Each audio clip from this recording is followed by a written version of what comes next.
Drive, up and down the coast, from the beaches to the valleys. This is KEYT News Channel 3, where the news comes first.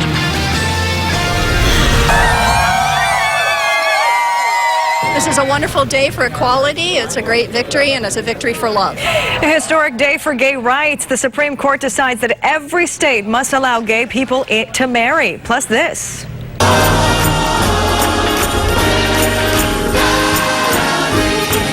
It's a day of sadness and celebration for Charleston, South Carolina. The Reverend Clemente Pickney, one of 9 mass shooting victims, will be laid to rest. The president delivering that eulogy. Good morning, everyone, and welcome to Midday. I'm Sharon Roget. Let's get right to our top story. It's a historic day for our country. The Supreme Court has spoken, and gay marriage is the law of the land. We have ABC's Stephanie Ramos standing by live in Washington with more on this historic day. Stephanie, what can you tell us at this hour?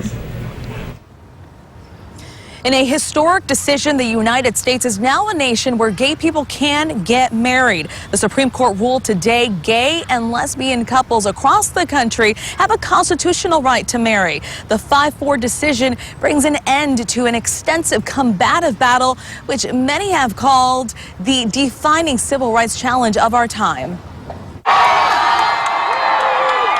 It's a moment for history. In a 5-4 decision, the Supreme Court said today that same-sex couples do have a constitutional right to marry in all 50 states. They've reaffirmed that all Americans are entitled to the equal protection of the law. That all people should be treated equally, regardless of who they are or who they love. Outside the court, jubilation. This is about human dignity, and this is about equality. 37 states and the District of Columbia already allow legal same-sex marriage. But with this decision, same-sex couples in the remaining 13 states will now have that same right. As we've seen in many close decisions recently, Justice Anthony Kennedy was the deciding vote. Well, we'll continue to stand for the reality that marriage is the union of a man and a woman. There's been a huge swing in support for same-sex marriage in recent years. An ABC News Washington Post poll in April found that 61% of Americans say gays and lesbians should be allowed to marry legally, the highest level of support ever. The case behind today's decision started 2 years ago when the Supreme Court ruled in a separate matter that same-sex spouses must have federal benefits, the same federal benefits as married couples. They, however, did not address gay marriage as a constitutional right. As of today, it is. Live at the Supreme Court, Stephanie Ramos, ABC News. Back to you. Certainly an incredible day, and here is what local Congressman Lois Capps had to say about today's ruling. She says, quote, "It's a great day. All Americans should have the freedom to marry the person they love. Today's ruling is an important step towards ensuring no one suffers discrimination." I anticipate today's ruling to have a tremendous effect on religious communities throughout our nation, encouraging them to accept and welcome LGBTQ persons and to extend same-sex marriage rights to them. Those words today from Reverend Frank Schaefer, the Methodist minister who was stripped of his title for officiating the wedding of his gay son. The church reassigned Schaefer to a church near UCSB, then decided to reinstate him. We'll go one-on-one with Schaefer tonight about the effects of this decision on his own family and the religious community in general, so watch out for that starting tonight on our News Channel 3 at 5 o'clock. As people cheer and celebrate this morning outside the Supreme Court, here at home, reactions to the ruling are pouring in. We want to take you now live to San Luis Obispo. That's where News Channel 3 reporter Natalie Tavidian is standing by live. And Natalie, what kind of response are you getting? Sure, and I've been in communication with the local Gay and Lesbian Alliance of the Central Coast today, and they're calling this a victory. I've been talking to the president since the ruling came down earlier this morning, and he is calling this a victory. They expect more than 100 people here. They were planning a rally regardless of how the vote went, but they tell us that they were optimistic and they're very excited to have heard the vote today. Here's a look at what the gala president had to say. Take a look at his reaction. It is very historic. June 26th, the past 3 major landmark gay rights decisions have been handed down on June 26th, and today is no exception. 2 years ago, when the Supreme Court overturned DOMA and Prop 8, those of us in California had the freedom to marry. So the 26th, certainly a historic day, and since it is now the law of the land, he is telling me that he's calling this a non-issue now.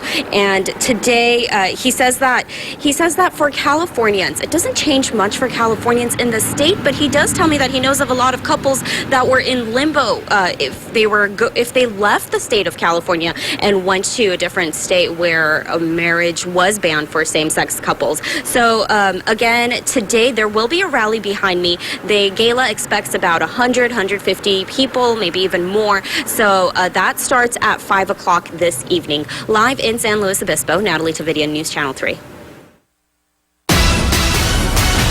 Natalie, thank you for that. We now have an update in the Refugio Beach oil spill. A congressional committee is launching an investigation into what caused the 101,000-gallon oil spill. The House Energy and Commerce Committee is requesting detailed information on the pipeline maintenance and inspection reports. The panel also wants Plains All-American to explain what it did in the hours leading up to the break and how it reported the problem.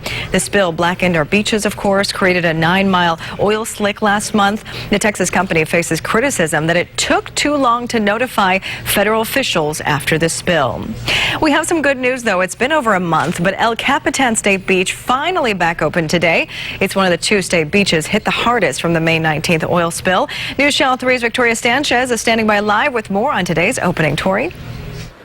Sharon, I am live at El Capitan State Beach and Campground. Now, as of just a half hour ago, there are only 5 camp spaces, that is, left out of 131 here. And this is the first day that the site has been open since the May 19th oil spill. Some people I spoke with today are slowly trickling in from as far south as Orange County. And what they're doing is bringing in their campers and their tents and their bikes, going around this area, enjoying it for the first time in more than 30 days. Something that they're also doing is avoiding the water. Some people I spoke to say while they're excited that the beaches are open, they will not be going in for fear there is still oil out in the water. Refugio State Beach is still closed. Officials hope to open that by the end of the summer, but El Capitan Beach, where I am here, is open, and it is booked throughout the weekend. As of half hour ago, again, only 5 spots left, but there were still people coming in trying to book their spot. One person that I spoke to said that he had his site reserved for months and was afraid that the beach was not going to be open in time for his family trip. But just in time, it opened this morning and it is booked this weekend. They say they will enjoy their summer vacation finally after the oil spill ruined this area for a little bit. It has been cleaned up and it cost more than $92 million just in cleanup alone. It is now clean. Refugio State Beach is about 7% left by the end of the summer, but as of now, people are excited that El Capitan State Beach and Campground is back open. Live at El Cap, Victoria Sanchez, News Channel 3. Also here on Midday, we are looking at live pictures right now. Funeral services are underway at this moment for Pastor Clemente Pinckney, one of the 9 people shot during Bible study inside that church in Charleston. We are waiting for President Obama to deliver the eulogy. We will try to bring that to you live as soon as we get it. Well, it's a day of sadness and celebration in Charleston. The Reverend Clemente Pinckney, one of those 9 mass shooting victims, as we just saw, will be laid to rest at a funeral service at TD Arena at the College of Charleston. Pinckney's family remembered him as a giant of a man. ABC's Marcy Gonzalez takes us there. This arena packed to capacity in people and in pure emotion.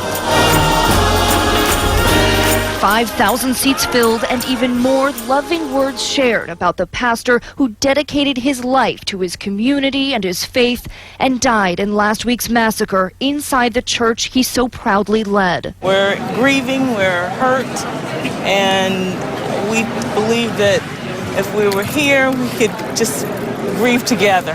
It was a tragedy. It shouldn't have happened. State Senator Clemente Pinckney so admired here in Charleston that his funeral today brought the city to an essential standstill. People waiting in line for hours in the blistering heat to pay their respects. The president traveling here to deliver the eulogy. President Obama, accompanied by First Lady Michelle, Vice President Joe Biden, and his wife Jill, paying respect to Pinckney and honoring the 8 other victims. Lives taken in what police say was a racially fueled, hateful rampage, but their legacies reflecting nothing but love.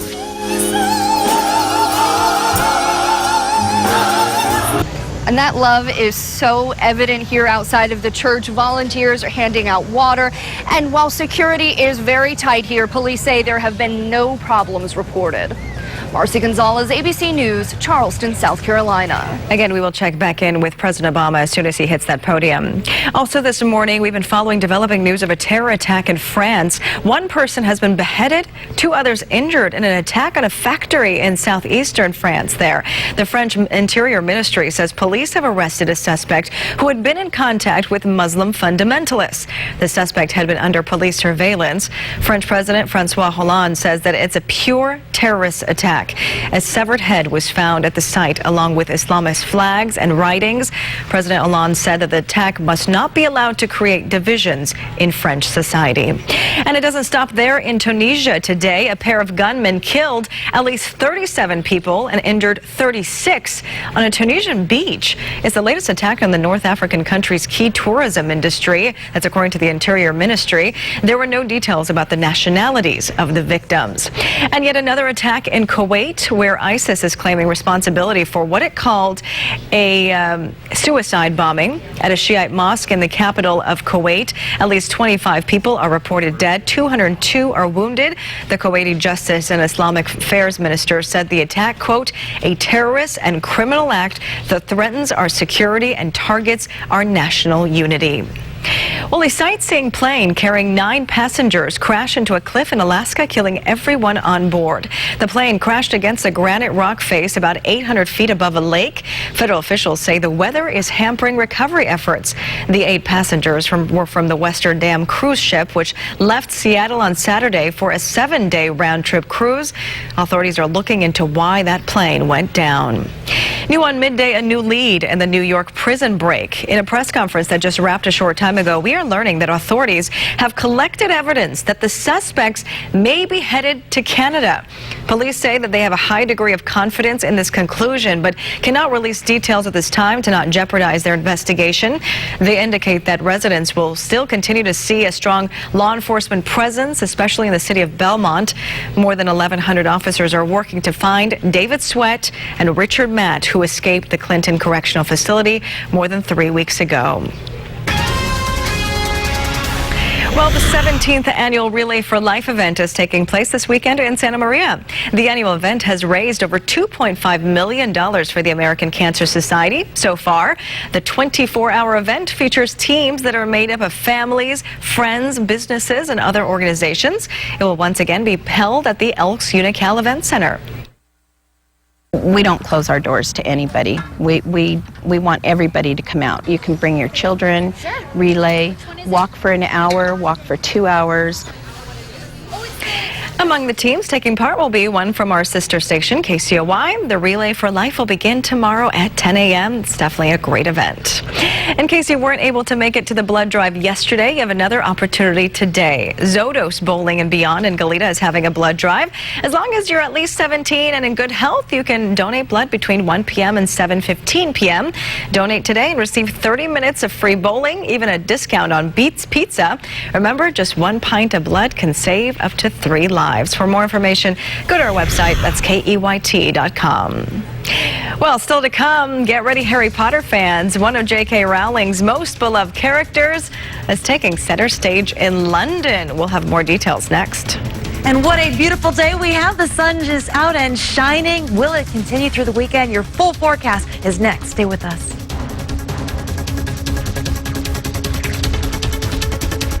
News Channel 3, we know you hate ripoffs. No one wants to see the bad guy win.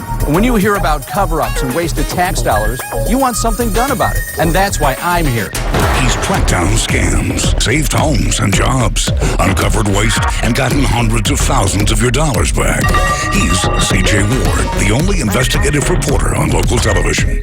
News Channel 3 investigations are watching out for you. Click or call and put CJ to work for you. There's a new flea market in town at Earl Warren Showgrounds every Thursday from 7 a.m. to 2 p.m. Antiques, vintage, collectibles, and more. Vendor space is available. For more information, call 818-590-54